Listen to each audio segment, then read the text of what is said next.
It is a great day to be alive. It's a great day to be an artist. And I am so glad to share my knowledge, my skills, my expertise, and my love for the arts with you today.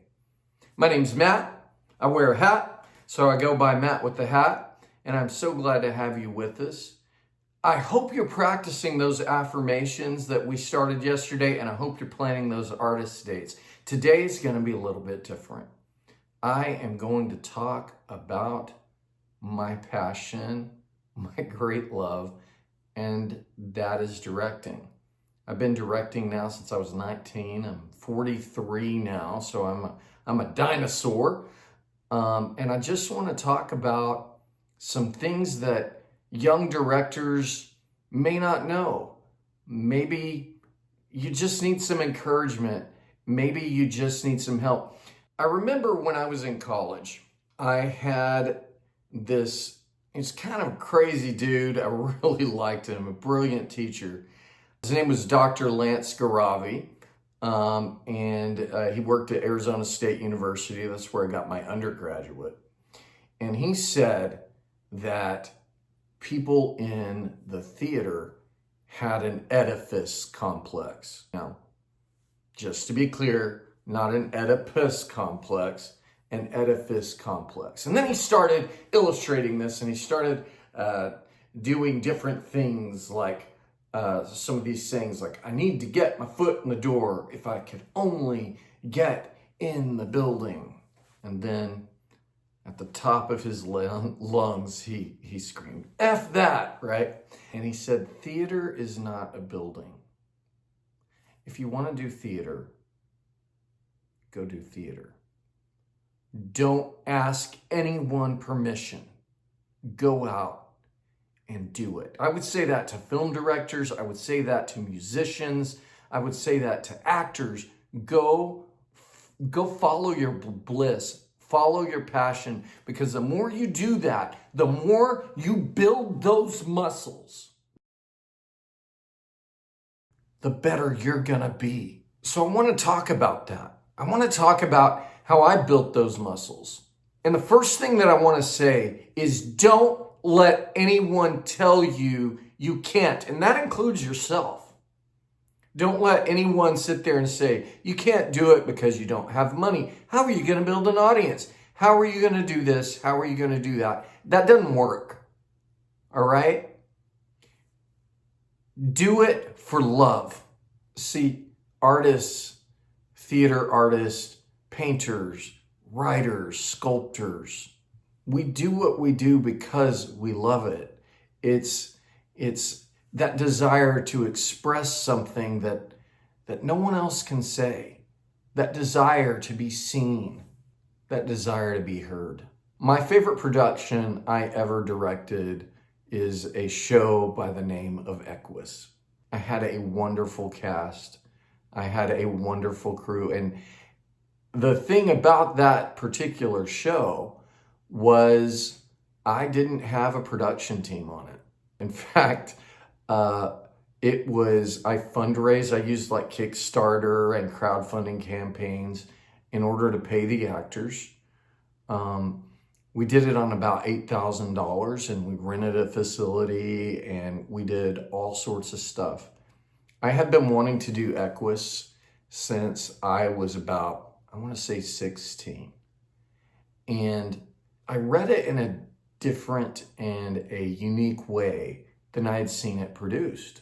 See, one of the things that a lot of directors seem to get into the habit of, and I want you to stay away from this, is there are some directors who just want to mimic what other creatives have done. They go, that's the vision, that's the way. All right? And they don't bring their own life experience to the table. I want you to avoid that, okay?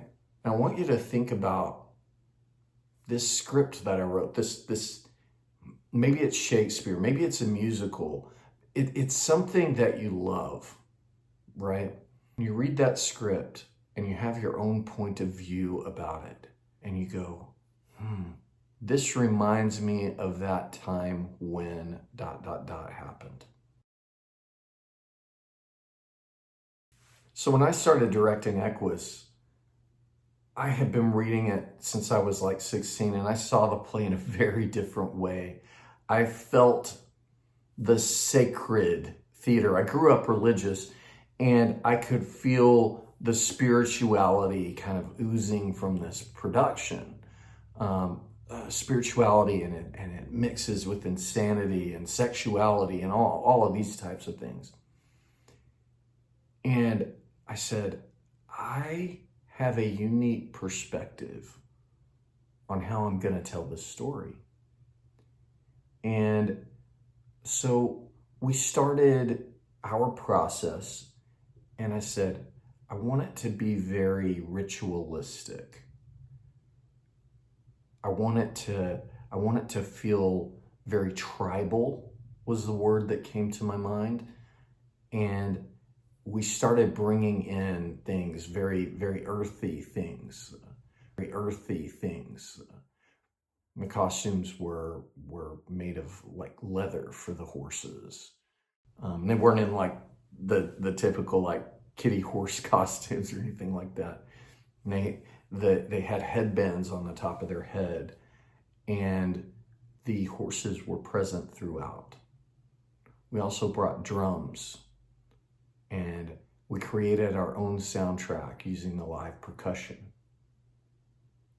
And that was to give the feeling of being in a sacred space, as a psychiatrist is trying to treat Alan, who worships horses, but has done something that in his mind is shameful, and he ends up hurting a bunch of real life horses. And we wanted to bring that feeling of those horses to life. I've never seen the show done in that way before. And I'm very proud of the production that we produced. So what I want to say, just to reiterate, is when you direct your show, do something that you have a unique perspective of. Use your experience, use your life, and then go, how can I paint with this show? How can I create this in a different way that explores the themes, that honors the playwright, and brings out the truths that both the playwright has and I have and want to share with the world? And this is my challenge for you today. I hope you enjoyed this. I hope it's incisive. I hope that the point of views expressed help you on your journey. We'll have more. Love you. Have a beautiful day.